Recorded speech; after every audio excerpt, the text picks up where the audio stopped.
Olá, meus queridos, tudo bem? Olha o professor Roque aqui de novo, né? Hoje nós vamos falar a respeito do primeiro tópico de instalações elétricas 2, que é a parte de determinação dos dispositivos de proteção e da seção mínima dos condutores. Tá? O dispositivo de proteção ele é muito importante numa instalação elétrica, né? Porque primeiro ele tem que atender às normas da NBR 5410, que são as normas que regem, né, tudo a respeito de instalações elétricas em baixa tensão. E ele serve como um dispositivo de segurança para uma residência, para um comércio, para uma indústria, né, contra choques elétricos, sobrecargas, né, ou sobreaquecimentos, né, e outros surtos de tensão, como curto-circuito, como falta de fase, e vai por aí afora. Neste tópico vamos cuidar somente dos disjuntores termomagnéticos e dos interruptores diferenciais, conhecido como IDR. Tá ok? Bom, os disjuntores termomagnéticos, né, eles protegem o teu circuito contra aquecimento, não é isso? Ou sobrecarga, por isso que ele é chamado então de térmico, e contra curto-circuito, por isso o termo magnético, termomagnético. Tá? Então, eles têm que ser capazes de suportar, né, a corrente do circuito, e em caso dessa corrente for superior ao seu valor nominal, ele tem que ser capaz de desconectar o circuito e interromper a passagem da corrente, para evitar até um possível incêndio. Eles podem ser monopolares, bipolares ou tripolares. Os disjuntores termomagnéticos são fabricados, né, para trabalhar com tensões, né, entre 127 e 1000 volts de corrente alternada. A sua capacidade, né, nominal, né, de corrente pode variar de 0,5 amperes, né, até 125 amperes, no caso de residência, né, uso doméstico e uso comercial. E a sua capacidade de interrupção, né, o que a gente chama de corrente de curto-circuito, pode ficar entre 5 kA e 150 kA. Fora isso, os disjuntores eles são especificados em função da sua curva de resposta. O que é a curva de resposta? É o disparo magnético do disjuntor, quando ele reconhece que há um curto-circuito. Então ele tem que abrir, né? Ele tem que desligar o circuito, sempre que ele notar. As curvas mais utilizadas, né, são a que a gente usa, né, é B, C e D. Sendo que a B é mais usada para circuitos resistivos, chuveiros, né, torradeiras, forno elétrico. O seu disparo magnético está entre 3 e 5 vezes o valor da corrente nominal. O curva C, que é isso que você acha com mais frequência nas lojas, o disparo magnético dele está entre 5 e 10 vezes o valor da corrente nominal. É muito utilizado o quê? Para iluminação fluorescente, para tomadas, aplicações de modo geral numa residência. Por isso que é isso que você acha com mais frequência nas lojas. E nós temos o curva D, né, que o seu disparo magnético está entre 10 e 20 vezes o valor da corrente nominal. Ele é muito utilizado o quê? Para motores e transformadores, né? Bom, isso é contra o disjuntor, né? Já o interruptor diferencial, o IDR, ele vai sempre trabalhar em série com o circuito, e sempre que houver uma corrente de fuga à terra maior do que a sua sensibilidade, ele tem que desligar o circuito. Muita gente usa ele até como no geral. Não é recomendado você colocar no geral, porque se você colocar ele no geral, ele vai somar as fugas de todos os circuitos. E de repente, você só em ligar um interruptor pode fazer com que ele atue, achando que aquilo é uma corrente de fuga, entendeu? Então é bom sempre você botar somente em circuitos que vão atender tomadas de piso molhado ou equipamentos que vai ter contato direto com o usuário. Então você vai botar ali o DR, tá legal? Bom, as suas sensibilidades podem ser de muita alta sensibilidade, até 10 mA, de alta sensibilidade, que é 30 mA. Por que 30 mA? Porque é o limite máximo que teoricamente o ser humano suporta sem que haja a paralisação, sem que o seu coração pare de bater. Acima de 30, você corre o risco do seu coração parar de bater. entendeu? E de repente não vai dar para você ser ressuscitado com um desfibrilador, né, com um novo choque, para poder fazer seu coração voltar a bater. Então por isso que esse limite de 30 mA é o limite máximo que o corpo suporta, né? É como se fosse o passarinho no fio de alta tensão, né? Quando o passarinho está no fio de alta tensão, todo mundo diz que ele não está levando choque. Não, ele está levando choque sim. Só que a corrente é muito baixa, não é o suficiente para que ele sinta o efeito do choque. Tá? Mas está passando corrente elétrica pelo corpo dele sim, tá? Ao contrário do que muita gente pensa. Bom, nós temos o de sensibilidade normal, que vai de 100 a 300 mA, e nós temos o de baixa sensibilidade, que vai de 0,5 a 1 A. Bom, na nossa residência, né, a gente usa muito os de 30 mA. Tá? Então nós temos o monofásico e nós temos o trifásico. Não esquecendo que tem que passar a fase e o neutro por ele, tá? Porque ele mede a corrente de fuga no neutro. Tá beleza? Uma outra coisa também que é muito bom você saber, né, que nós colocamos aqui, é como você calcula a carga instalada de uma instalação, né, qualquer, né, aparelho de aquecimento, eletrodoméstico, refrigeração, motores. Aqui nós temos uma tabela com uma boa parte, né, das potências de alguns equipamentos que nós usamos em nossas residências. Aqui tem um exemplo, né, de como você vai calcular uma carga, né, instalada em uma residência, que, por exemplo, o cara tem aqui 5 lâmpadas incandescentes de 100 watts, da 500 watts. Tem lá um chuveiro de 5.400, olha, 4 chuveiros de 5.400, vai dar 21.600 e vai assim por diante, até você achar a sua potência total, beleza? Bom, para você calcular a corrente do seu dispositivo de proteção, a primeira coisa que você tem que fazer é calcular a corrente nominal, a corrente de consumo, ou corrente absorvida por aquele equipamento ou por aquele circuito. Como é que eu calculo essa corrente nominal? Eu vou pegar a potência e vou dividir, tá, pelo número de fases. O número de fases é o seguinte: quando o teu circuito ele é monofásico ou bifásico, esse valor é igual a 1, quer dizer, não precisa aparecer na fórmula. Quando o teu circuito é trifásico, mas não é equilibrado, tá, você bota 3. Agora, quando o teu circuito ele é trifásico e ele é equilibrado, por exemplo, você vai alimentar um motor trifásico, né, ali o circuito está equilibrado. Aí você vai usar a raiz de 3, que é 1,732. Tá ok? Aí vai multiplicar pela tensão. Se for um circuito indutivo, entra o fator de potência. Se não for, não entra. E se for um motor, além de entrar o fator de potência, entra também essa letrinha aqui, parece um N, né? Que é o rendimento. Tá ok? Exemplo: calcule a corrente absorvida por um circuito composto por 8 lâmpadas incandescentes de 150 watts ligado a uma rede monofásica de 127. Bom, a potência é essa, a fórmula é essa: potência 8 vezes 150. O número de fases, como ele é monofásico, é 1, não precisa colocar. Tensão 127, coloquei. Como é lâmpada incandescente, não tem fator de potência e não tem rendimento, então é só isso. Potência dividido pela tensão vai dar 9,45. Beleza? E assim por diante, né? Que eu estou dando um exemplo aqui de um circuito bifásico, mas já é indutivo. Aí entra o fator de potência. E aqui eu estou dando exemplo de um motor trifásico. Não é isso? Aí entra aqui raiz de 3.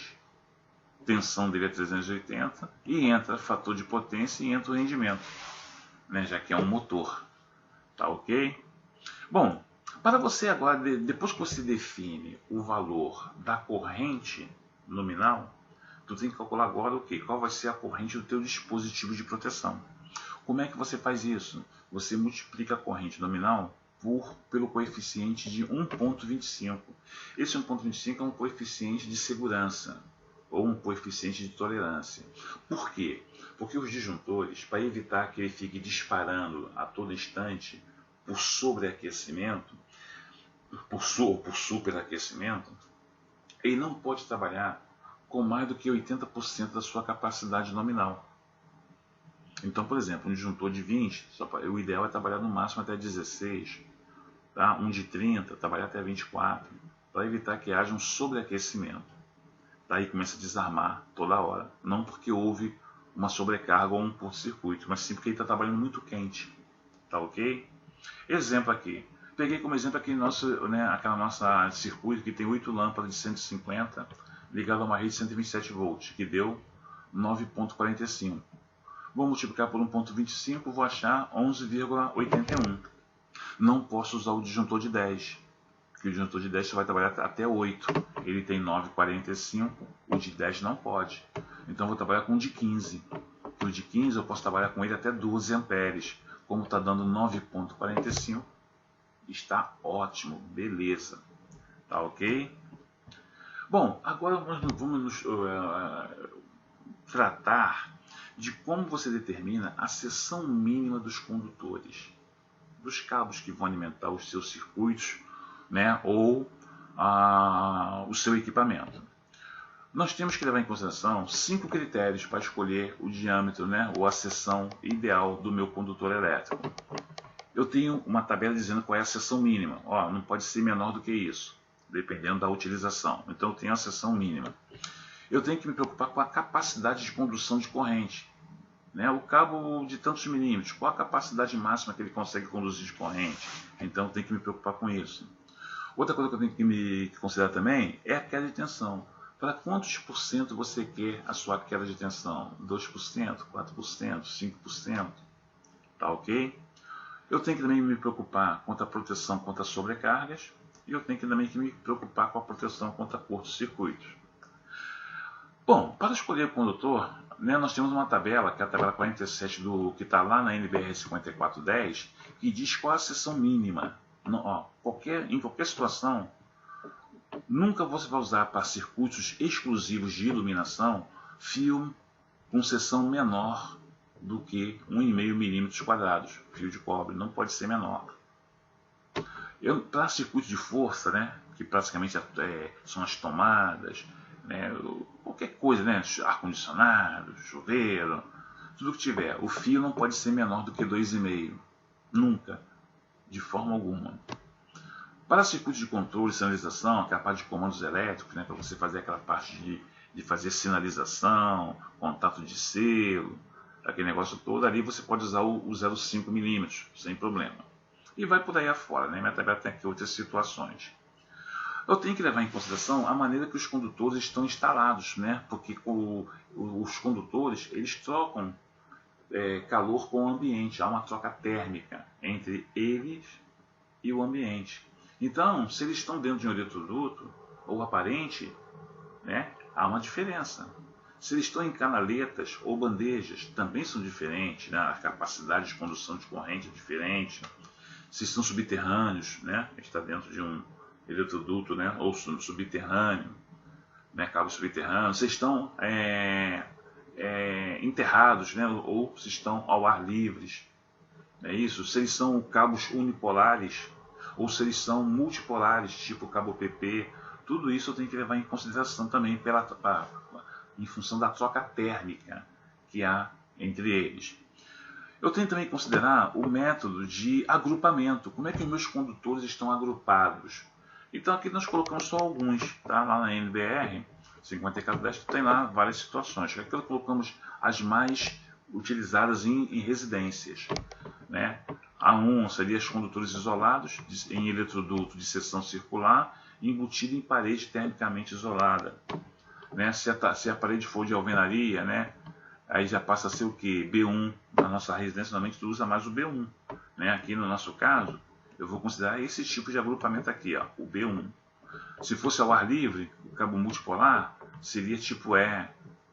Entendeu? Então, se fosse unipolar, embutido em parede de madeira, seria C, o método de agrupamento. Então, aqui eu botei só aqueles mais comuns em residências, tá legal?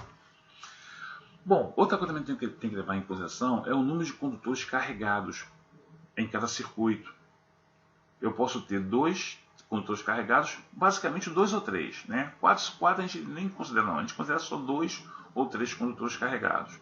2 condutores carregados é quando tu tem fase neutra ou 2 fases. E 3 condutores carregados quando você tem 2 fases mais o neutro, 3 fases ou 3 fases mais o neutro. Né? Porque o neutro a gente não considera como condutor carregado não, tá? A gente não considera. Bom, Outro fator que deve ser levado em consideração é a quantidade de circuitos dentro do mesmo eletroduto. Tá legal? Então, se eu tenho só um, aí eu tenho que ver como eles estão acondicionados e quantos circuitos eu tenho acondicionados dentro de cada situação dessa aqui.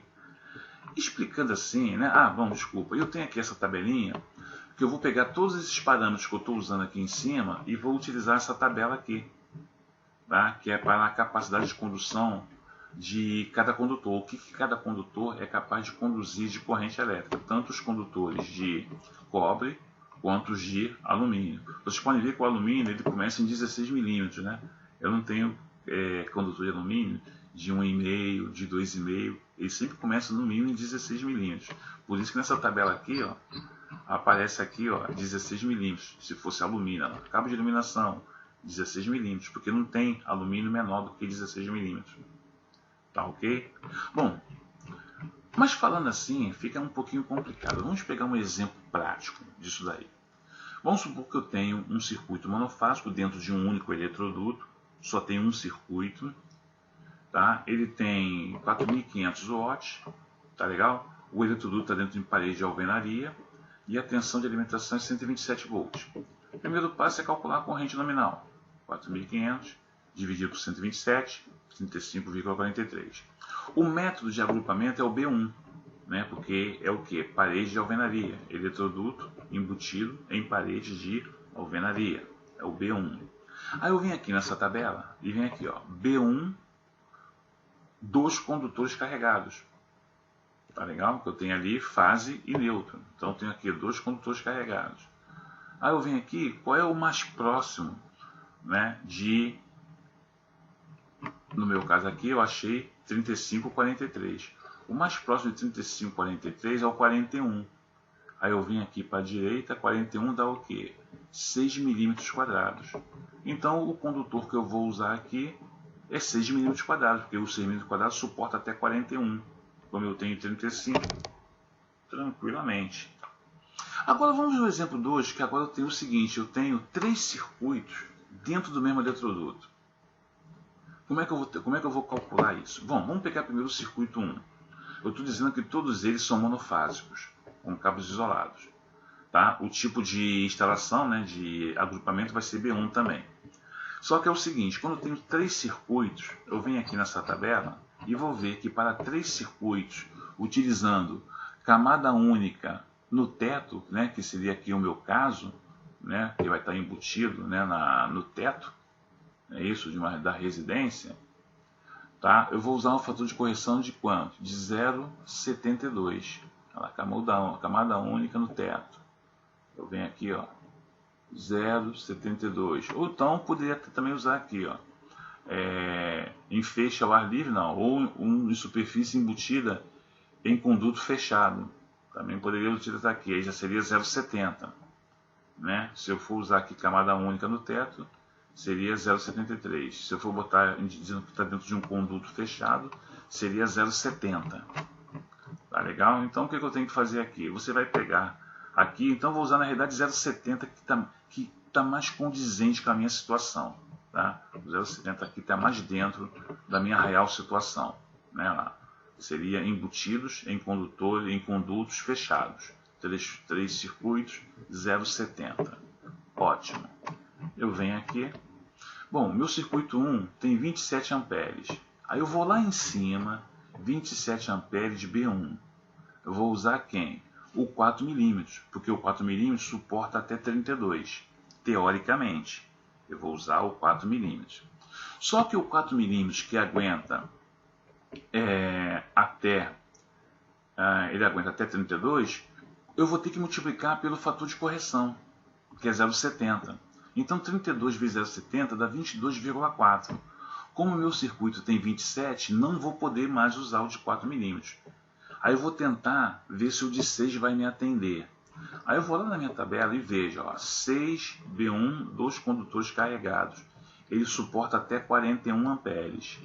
Aí eu venho aqui, 41 amperes vezes 0,70 dá 28,7. Como o meu circuito é de 27, então o de 6 milímetros atende. Então, a princípio, que eu tinha achado que eu usaria cabo de 4 milímetros, na realidade, usando o fator de correção, eu vou ter que trocar para o de 6 milímetros. E eu uso o mesmo raciocínio para o restante. Né? Aqui, por exemplo, o circuito 2, 32 amperes, eu poderia usar o de 4 milímetros. Mas o de 4 milímetros eu já sei, né, que ele só aguenta 22. E o meu circuito tem 32. Aí eu vou ver o de 10 milímetros. Aí eu venho aqui, ó, 10 milímetros, suporta quanto? 57. Aí eu venho aqui, ó, 57 vezes 0,70 dá 39,9. E legal, porque eu não poderia usar o de 6, porque o de 6 suporta quanto? 28,7. Não pode, é 32. Então eu teria que usar o de 10 milímetros. E o mesmo raciocínio eu vou fazer também para o de no circuito de 45 amperes. Eu vou chegar na conclusão que o cabo certo seria de 16, porque teoricamente, né, 45, eu poderia usar quem? O 10 milímetros, que aguenta 57. Mas 57 eu já vi aqui, que 57 vezes 0,70 vai para 39,9. Se o meu circuito é 45, não pode. Então eu vou usar o de 16 milímetros, porque o de 16 milímetros aguenta 76 vezes 0,7, 53,2. Como o meu circuito tem 45, então eu vou substituir esse cabo então pelo de 16 milímetros. E é assim então que eu faço o cálculo da seção do condutor. Existem outros métodos também. Tá? Esse daqui é o que está na NBR.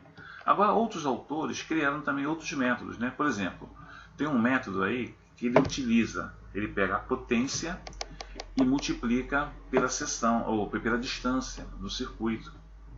Aí eu tenho uma tabela para 127 e para 220. E você vê que queda de tensão você quer. 1, 2, 3 ou 4%. Né? Essa queda de tensão ela é variável. Né?